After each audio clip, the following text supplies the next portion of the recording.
Hello，又到佛學筆記呢個環節啦，我係 Lilian。佛學筆記咧係我喺 Hong Kong U 讀佛學研究嘅筆記簿，咁我係將自己一啲古靈精怪嘅念頭咧，我就將佢記低，咁然後咧同大家分享嘅。咁上一集咧，我係講無常，無常中文同埋英文譯本嘅分別。咁無常就係中文啦，咁英文咧就係 impermanence。我冇諗過咧，原來中文同埋英文咧嘅翻譯咧嘅意思咧，其實你諗真啲咧，原來係都有唔同嘅 level， 亦都係有高低手之分嘅喎。咁所以咧，咁我覺得幾得意啦。咁啊，係啦。咁我今集咧我就再繼續。咁我今次咧嘅 topic 咧就係無明 ignorance， 梵文咧就係 avidya。咁啊，準備好未啊？咁我哋而家開始咯。歡迎嚟到 Flo 女人同學會呢個生活學習嘅 podcast， 我係 Lilian。咁而家咧就開始佛學筆記第2集無明啦。上一集啦，我哋講無常啦。咁我之後咧就同我啲同學咧，就即係我嗰班啲同學仔就喺度研究啊。其實呢個中文同埋英文譯本邊一個會係覺得好啲咧？咁你中意邊個多啲咧？咁我各個同學咧研究咗之後咧，咁其實咧佢哋大家都覺得，喂，其實咧好似中文同埋英文咧都唔能夠完全表達到無常個真正嘅意思嘅，所以咧好多嘢我哋唔係應該睇表面，亦都唔可以老諷覺得嗰個翻譯一定係嗰個意思。咁好多時咧都要諗深一層啦，先至明白到事件嘅全部，真係不能老諷，不能只可以睇表面啊咁。咁尤其是我哋成日都講話Lost in Translation， 唔知大家有冇睇過呢套戲啦？好啦，今集咧我哋就講無明啦，先講佢梵文嘅意思先。咁佢梵文咧就係 avidya， 佢咧就有2部分嘅解釋嘅。第一部分咧就係個 A 字啦，就係即係第一個部分咧就係否定唔係嘅意思。咁第二個部分咧就係 vidya， 咁 vidya 嘅意思咧就係明白知識嘅意思。咁你加埋咧，就即係話你唔明白同埋冇呢個知識嘅意思，即係冇呢個知識嘅意思啊。咁啊，唔明啲乜嘢嘢咧？咁當然唔係講緊話姜濤點解早幾日跌咗落水啦。咁呢個跌咗落水嗰個原因係唔會有人知噶嘛。就算知都未必會講俾你聽個原因，又或者真正嘅原因講俾你聽，你都未唔會信啦吓。係啦，咁啊翻嚟先。咁其實佢講緊唔知啲咩咧？咁就係普遍嚟講咧，就係唔知道業果，即係業啊，我哋講嘅業，或者係佛法嘅認知嚟嘅。咁例如係乜嘢嘢咧？係一啲比較大啲嘅 topic， 例如對無常嘅認知啦，又或者 karma 啦，即係我哋講嘅業啦，輪迴啦 samsara 啦，又或者係四聖體啦，一啲佛法一啲道理嘅嘢啦，緣起緣滅啊，呢啲大啲嘅 topic， 即係講緊佛法入邊啲主要嘅主題，你唔能夠明白，咁呢個就係講緊即係 avidya 嘅意思啦。咁好啦，中譯本同埋英譯本嘅唔同咧，原來都有幾大嘅分歧嘅，我自己覺得。好啦，咁先講無明中譯本嘅意思。其實咧，如果你睇到字面咧，係同梵文係有啲似噶，都係冇一樣嘢噶，就係冇呢個智慧啦。咁啊，代表咩咧？就係你愚昧啦，你迷惑啦，所以你睇唔通、睇唔透啦。咁但係如果你睇深少少咧，佢係有另外一個意思。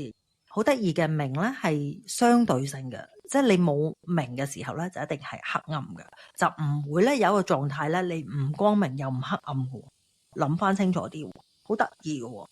當你冇明嘅時候咧，你一定係俾黑暗蒙蔽，俾黑暗當道咗嘅。所以咧，根據佛教嘅解釋咧，無明咧係一個主動嘅顛倒見啊，即係咧，你除咗睇唔清楚事件嘅真理之外咧，你仲會無端端咁樣咧，以為啲錯嘅嘢咧係啱嘅嘢嚟噶，得唔得？明唔明？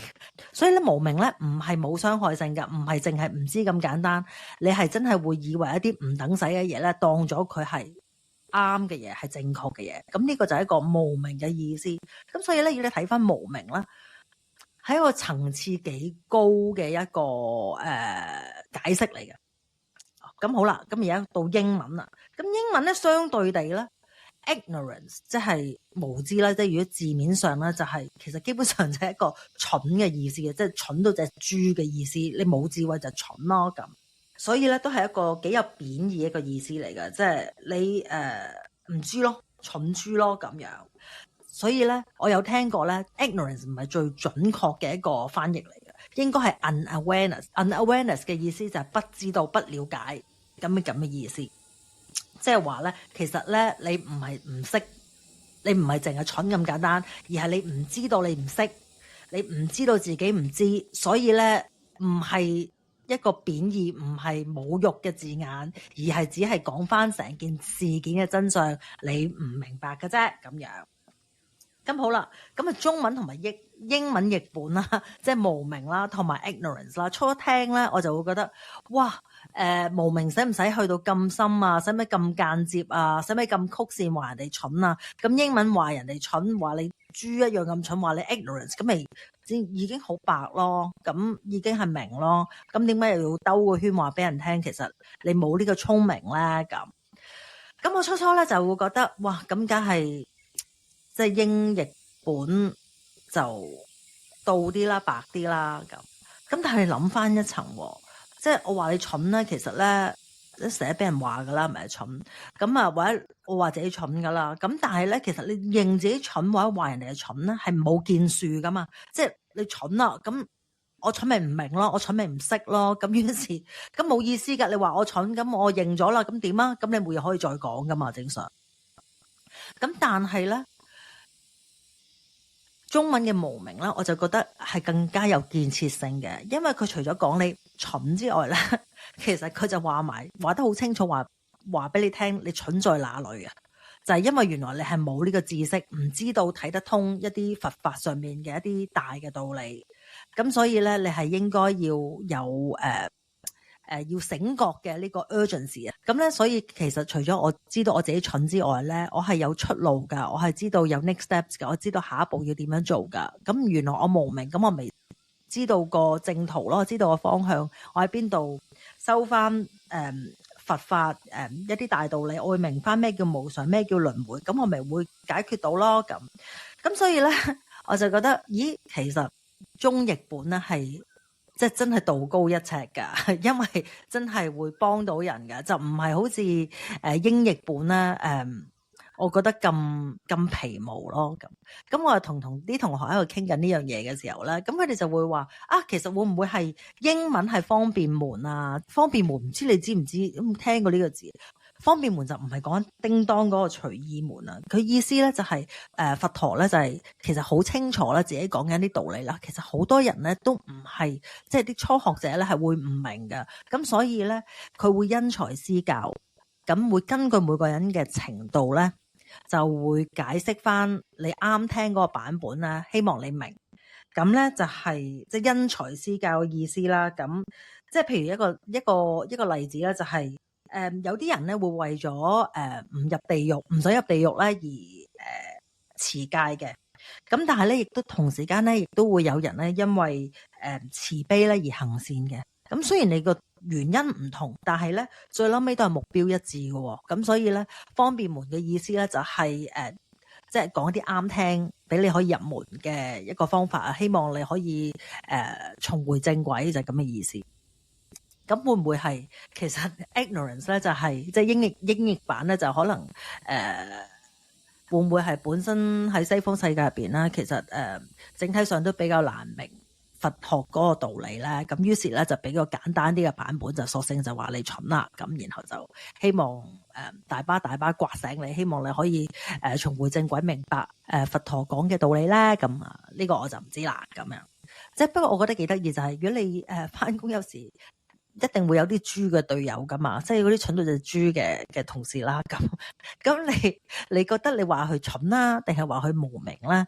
會比較容易受落咧，又或者係佢更加明白，或者有佢會明白自己嘅錯，於是有改進啦。咁即係你話佢蠢，咁可能會容易啲明喎。你話佢一個蠢到隻豬嘅同事，你話佢無明，咁佢可能一嚿飯佢都係繼續唔知你講咩可能係。唔明咯，更加唔明咯。咁對住啲豬隊友，你覺得話佢無明係清楚啲啊，定係話佢蠢係清楚啲咧？咁啊，可能都好睇你嘅目的啦，係嘛？如果你話諗住發泄，咁就話佢蠢啦。咁但係如果你希望指佢條正路嘅，咁可能就話佢無明啦，都可能有1% 嘅機會啦。佢真係佢就真係明白你想講嘅嘢咯。咁係啦，咁啊，今集就講咗咁多口水，就係講緊無明同埋ignorance。咁你又覺得邊個好啲咧？咁啊係啦，留言話俾我哋聽啦。咁啊係啦，聽到呢度咧，如果你中意我哋咧，就 follow 我哋啦。我哋 social media handle 咧就 Flo Women's Club。咁我哋下次再見，拜拜。